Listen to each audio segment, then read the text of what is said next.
Salut, je me nomme Séri, je suis bêté de Ouragayo et de foi chrétienne.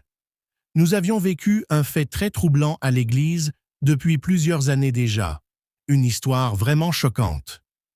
Aujourd'hui, je vais en parler, mais avant aimez, commentez, partagez et surtout, abonnez-vous.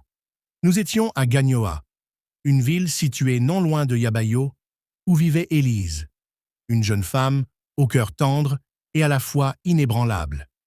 Depuis son adolescence, elle avait consacré sa vie à Dieu, priant chaque jour pour que sa vie soit une offrande utile à son Créateur. À 20 ans, elle rencontra Samuel, un jeune homme charismatique, plein de rêves et d'ambition, venu tout fraîchement, qui commençait son ministère pastoral. Il avait une voix qui captivait les foules et une vision ardente pour le ministère.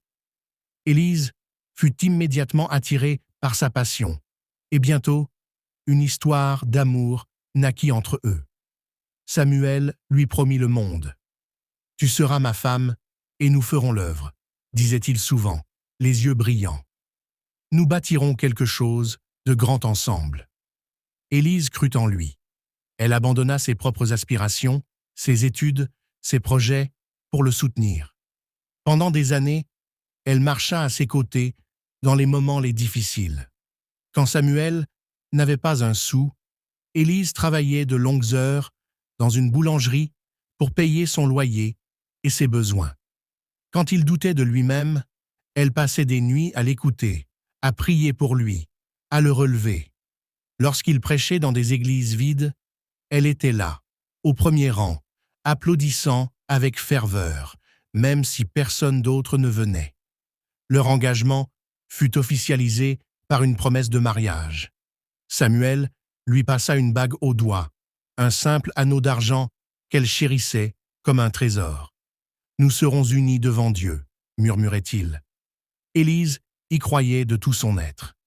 Elle se voyait déjà à ses côtés, une femme de pasteur, humble mais forte, soutenant son mari dans une vie dédiée au service. Mais les années passèrent et Samuel changea. À mesure que son ministère grandissait, il devenait distant. La petite église devint grande. On parlait de lui comme d'un prodigieux homme de Dieu. Élise, elle, restait dans l'ombre, épuisée mais fidèle. Elle cousait ses costumes, préparait ses sermons quand il manquait de temps, organisait les événements. Pourtant, jamais un merci ne franchissait ses lèvres. Il la regardait à peine, comme si elle n'était qu'un meuble usé dans sa vie désormais brillante.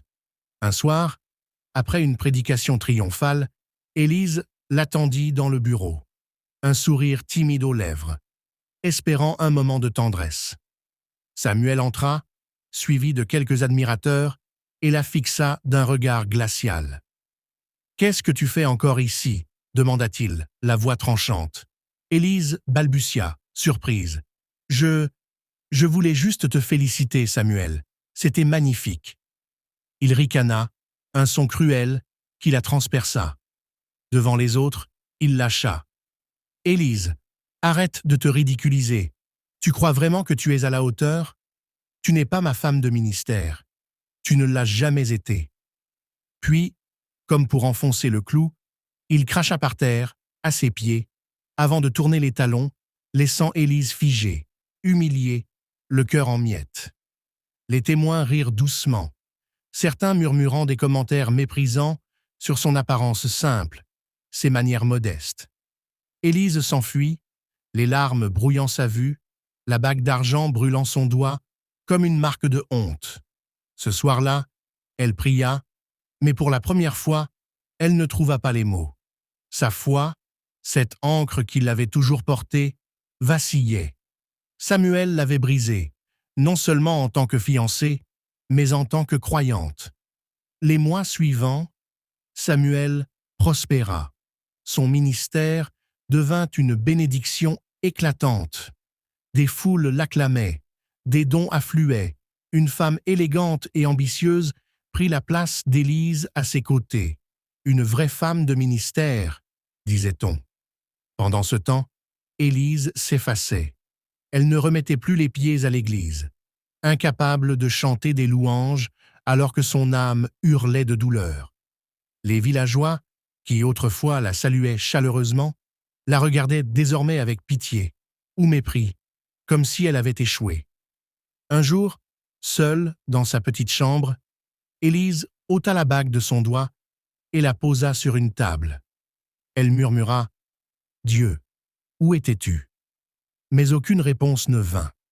La trahison de Samuel, son humiliation publique, son manque de reconnaissance pour tout ce qu'elle avait sacrifié et la méchanceté gratuite de ses mots avaient éteint la lumière en elle. Elle n'était plus que l'ombre d'une femme, abandonnée par l'homme qu'elle avait aimé et par la foi qu'elle avait chérie.